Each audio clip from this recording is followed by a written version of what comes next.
공차가 0이 아닌 등차 수열 AN은 등차 수열이라고 나와 있습니다. 수열 Bn은 B1과 A1의 값이 같다. 초항이 같다는 뜻이네요. 자, 그리고 Bn은 특별한 이야기가 없이 새로운 형태의 문제로 나와 있습니다. 자, 그랬을 때 B10이 A10일 때라고 주어져 있습니다. B10, B10. 자, 그러면 이럴 때는 우선 B10이 무슨 뜻인지, B10이 A10이라는 게 무슨 뜻인지를 파악해 놓고 시작해 보도록 하겠습니다. 네, 이제 해볼게요. B10은 A10이고 B10은 A10이고 그러면 B10은 보세요. n이 3의 배수인 경우는 밑에 있는 것을 쓰고 n이 3의 배수가 아닌 경우는 이 위에 있는 식을 쓴다라고 되어 있습니다.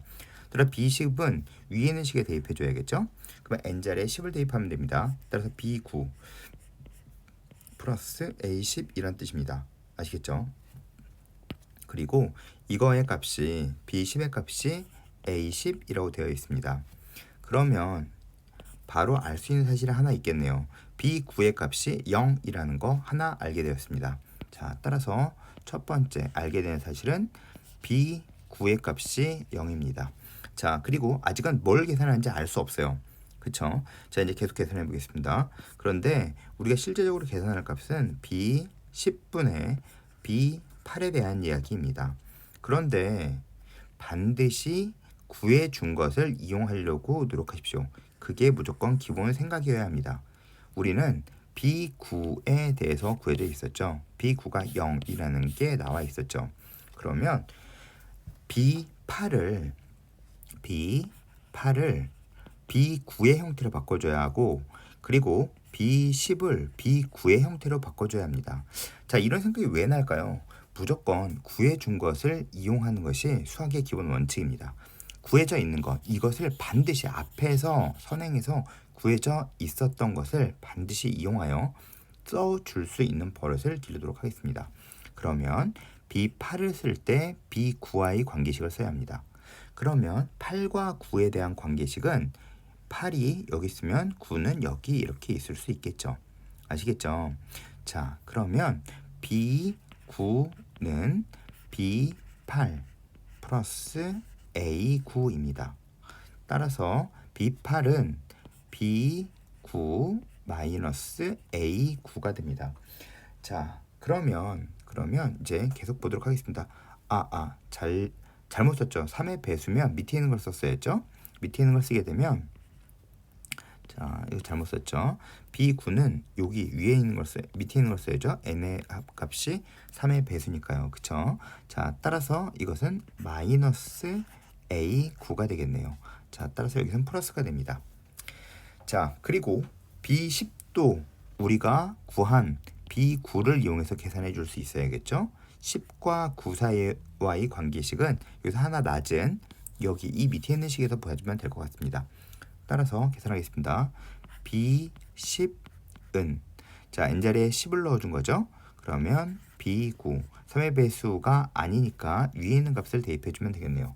B9 플러스 A10이 됩니다. 아시겠죠? 자, 따라서 이것은 B9 플러스 A10이 되겠네요. 자, 따라서 B9의 값이 0이라는 걸 알 수 있었죠? 그래서 우리가 구하려고 하는 값은 A10분의 A9라는 것을 알 수 있습니다. 자, 근데 이 문제는 좀 몇 가지 배울 점들이 있어요. 우선 처음 본 수열은 써보라고 했었던 얘기는 맞아요. 하지만 이렇게 주어져 있는 조건이 있으면 무슨 뜻인지 한번 써보면 그게 조금 더 쉽습니다. 이게 첫 번째, 주어져 있는 조건을 한번 써보고 시작하는 겁니다. 그리고 두 번째, 하나의 값이 이렇게 나와 있으면 우리가 뭔가 계산했죠? 계산하면 이 계산한 값을 이용해서 표현하려고 노력하셔야 돼요. 그러니까 이미 계산된 값, 이건 모든 문제 다 마찬가지입니다. 이미 계산된 값, 내가 계산해 놓은 이 값을 이용하여 그 다음 것을 표현해 보려고 노력하는, 이렇게 하는 것이 수학의 기본 원칙입니다. 따라서 이 기본의 원칙에 충실해서 우리는 수학을 문제를 풀어야 돼요. P9가 주어져 있으니까 그 다음 구할 것도 P9로 표현하려고 이렇게 표현한 겁니다. 처음에 생각이 안 날 수 있어요. 그럼 반드시 연습하셔야 돼요. B9가 주어져 있으니 B9를 우리가 구했으니 우리가 구할 값을 B9로 표현한 겁니다. 이 마음 아시겠죠? 문제 어떻게 푸는지 그거보다 이게 훨씬 중요합니다. 자, 이제 계속 풀겠습니다. 따라서 A9는 A 플러스 8D겠죠? 그리고 A10은 A 플러스 10D입니다. 9D입니다. 자, 이제 우리는 이 값만 계산해주면 됩니다. 자, 그런데 생각해보세요.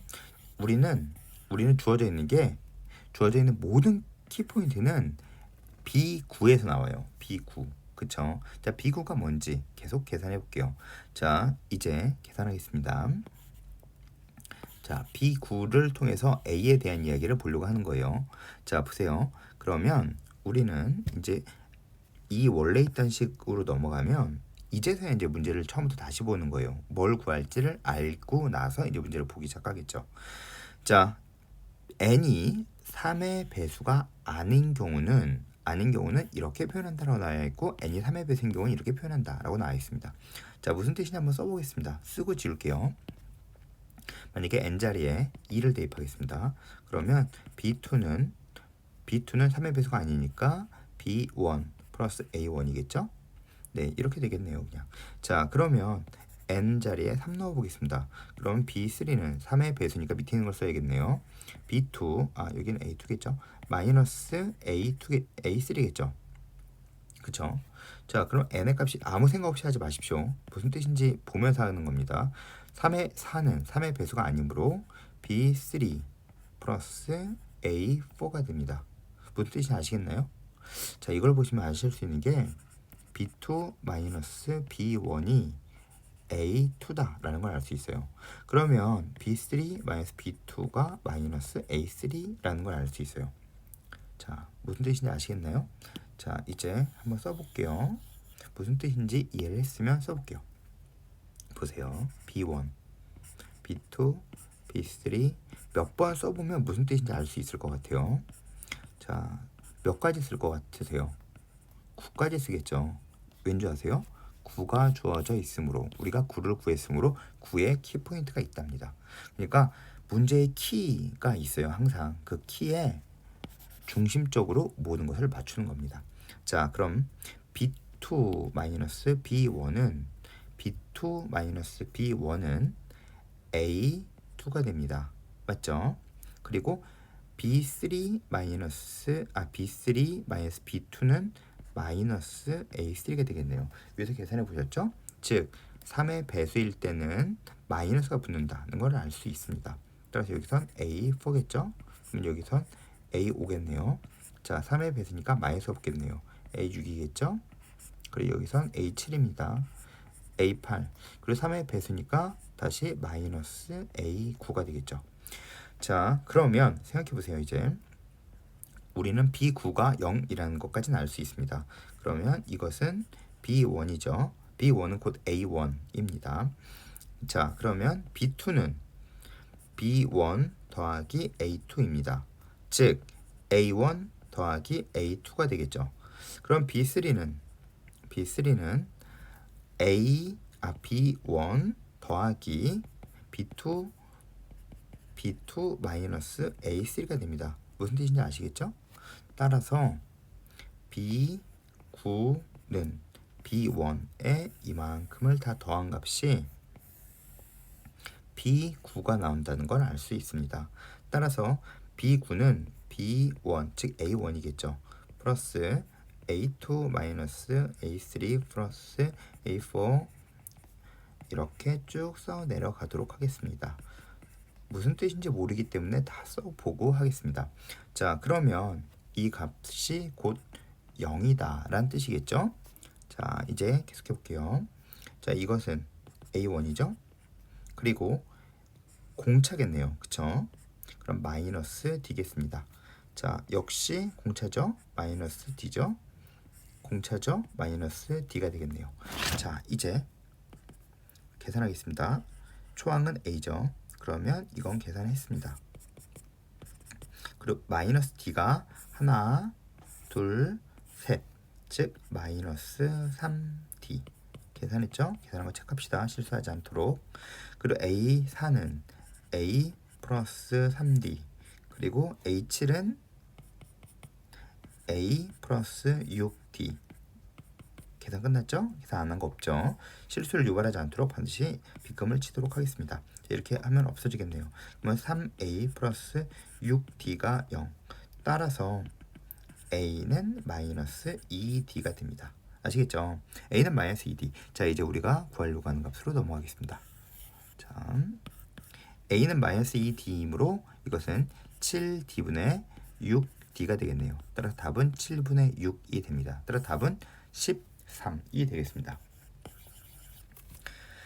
자, 우선 이 문제는 처음 본 수열 형태이긴 한데 이렇게 키워드라는 게 있어요. 그러면 주어져 있는 게 무슨 뜻인지 뭔지를 해놓고 그리고 우리가 구한 값을 이용해서 모든 것을 표현해야지 라는 마음가짐, 그 마음가짐으로 모든 것이 풀리는 형태의 문제였습니다.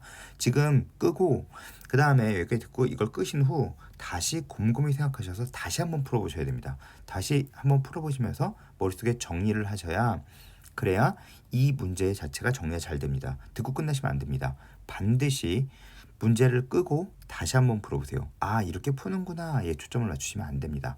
따라서 실제 시험장에서 쓸 수 있게끔 공부를 하겠습니다.